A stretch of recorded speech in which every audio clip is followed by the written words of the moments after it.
गरीब की दुर्गा भक्ति।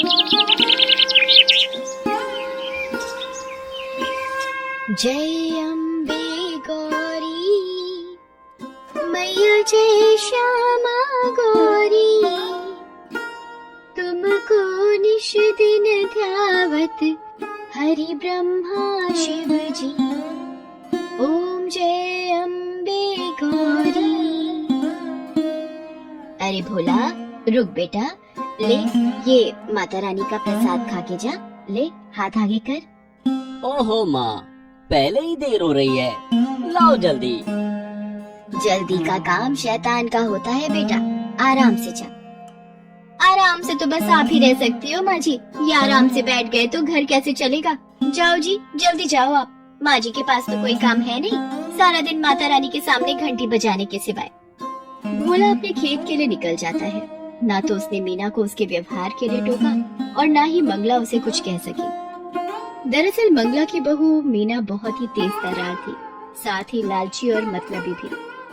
वो मंगला से कभी भी सीधे मुंह बात नहीं करती थी। भोला भी उसी के रंग में रंग चुका था। दूसरी तरफ मंगला सारा दिन बस माँ दुर्गा की भक्ति में ही लीन रहती थी। उसे दुनियादारी से कोई मतलब ही नहीं था। ना उसे मीना से कोई उम्मीद थी और ना ही भोला से। उसे तो बस अपनी माता रानी का साथ ही चाहिए था जो उसके पास था। माते, ये मंगला आपकी परम भक्त है, लेकिन इसकी ये बहू इसे कितना प्रताड़ित करती है। ना तो उसे ठीक से खाने को देती है और ना ही पहनने को। इसका बेटा भी इसकी परवाह नहीं करता। माते, आपको नहीं लगता कि मंगला को आपकी मदद की आवश्यकता है? शेरा, आवश्यकता तो हर मनुष्य को हर समय होती है, लेकिन उसे पूरा कैसे करना है ये तो मनुष्य के अपने हाथ में ही होता है। विधि के विधान में सभी का भाग्य लिखित है। थोड़ा धीरज रखो। जैसे मंगला के मन में माँ दुर्गा बसी हुई थी, ठीक वैसे ही माँ दुर्गा भी मंगला से बहुत प्रेम करती थी। लेकिन फिर भी अभी मंगला को बहुत कुछ सहना था। मीना बेटी, कल से नवरात्रि शुरू हो रहे हैं, तो माता रानी की पूजा का सामान चाहिए था और मेरे व्रत भी होंगे तो। माँ जी देखिए, आपको व्रत रखने हैं तो शौक से रखिए, लेकिन एक बात साफ साफ सुन लीजिए, आपके लिए फल मेवा और ये पूजा का इतना महंगा सामान लाने के लिए पैसे नहीं है हमारे पास। सब कुछ तो आपके सामने ही है। पता नहीं फिर भी आपको कुछ दिखता क्यों नहीं। ले दे के एक खेती तो है हमारे पास। बड़ी मुश्किल से इस बार चने की फसल कुछ ठीक ठाक हुई है, वो भी अभी पूरी तरह से तैयार नहीं है। अब आप ही बताइए कि पहले घर के जरूरी खर्च देखें या आपके ये सब नाटक। इतना कहकर मीना वहाँ से चली गई। मंगला ने बड़ी उम्मीद भरी नजरों से भोला की तरफ देखा, लेकिन भोला ने भी उसकी उम्मीदों को पल भर में तोड़ दिया। माँ, मीना ठीक ही तो कह रही है। वैसे भी तुम्हारा हर दिन तो माता रानी के नाम से ही शुरू होता है और उन्हीं के नाम के साथ खत्म भी होता है। तो फिर ये नवरात्रि पर व्रत रखने से क्या खास हो जाएगा? खामखा तुम्हारी तबीयत बिगड़ जाएगी और फिर डॉक्टर की फीस और दवाइयों पर फालतू खर्च, ये सब बड़ा भारी पड़ जाएगा माँ। मंगला फिर कुछ न कह सकी, लेकिन वो उदास जरूर थी। उसने तो सोचा था कि इस नवरात्रि पर वो माता रानी का नया मंदिर बनवाएगी, लेकिन यहाँ तो पूजा का सामान ही नहीं आ पा रहा था। वो उदास होकर माता रानी के सामने गई और हाथ जोड़कर बोली, माँ, मेरे बच्चों को क्षमा करना, ये नादान है, पर मैं जानती हूँ कि आप अपने इस भक्त की मदद जरूर करेंगी। इतना कहकर मंगला रोने लगी। दूसरी तरफ मीना के दिमाग में नई खिचड़ी पकने लगी थी। सुनो जी, मैं क्या बोल रही थी, अपने खेत की फसल बस तैयार ही होने वाली है, तो किसी को तो उसकी रखवाली करनी ही होगी। हाँ, तो मैं रहता तो हूँ सारा दिन खेत में। देखा, भूल गए ना, कल हम दोनों को मेरे मायके चलना है पूरे 1 हफ्ते के लिए।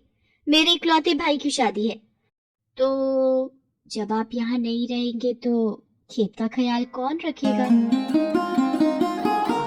हाँ, ये तो मुश्किल हो गई।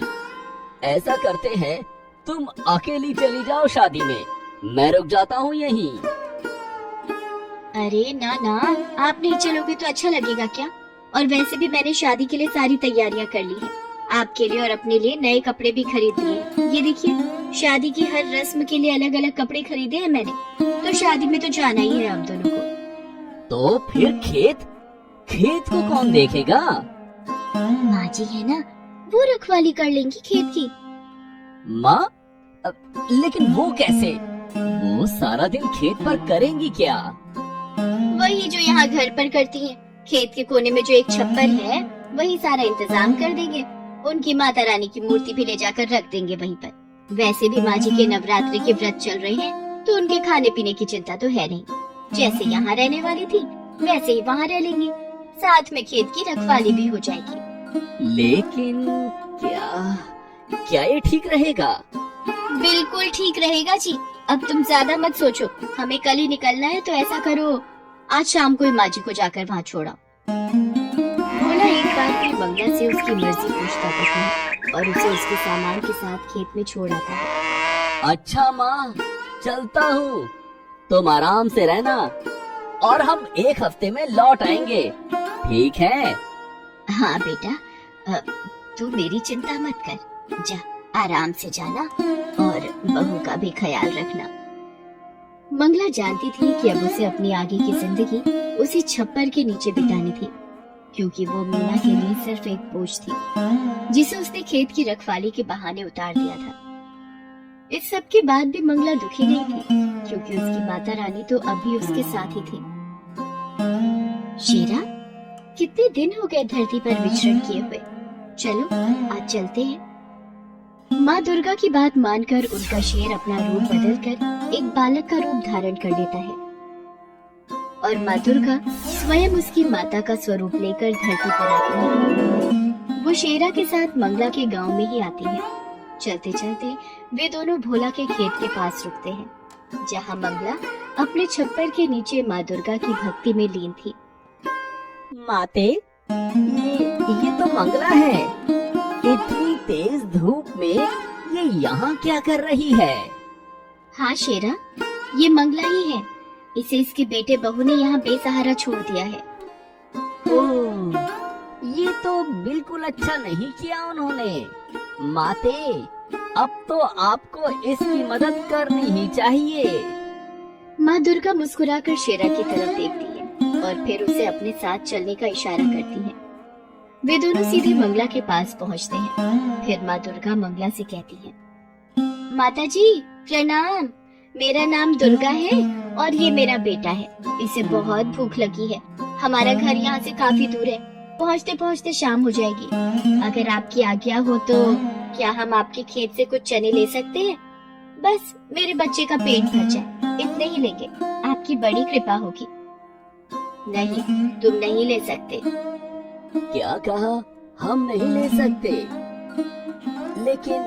लेकिन मुझे बहुत भूख लगी है। बस थोड़ी सी दे दीजिए ना। बेटा, कच्चे चने ले भी लोगे तो भला उन्हें खाओगे कैसे?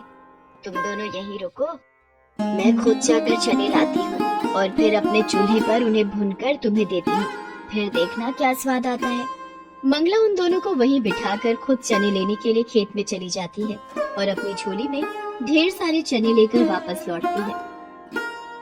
आप रहने दीजिए, अब इन्हें भूनिए मत। मेरा बेटा ऐसे ही खा लेगा।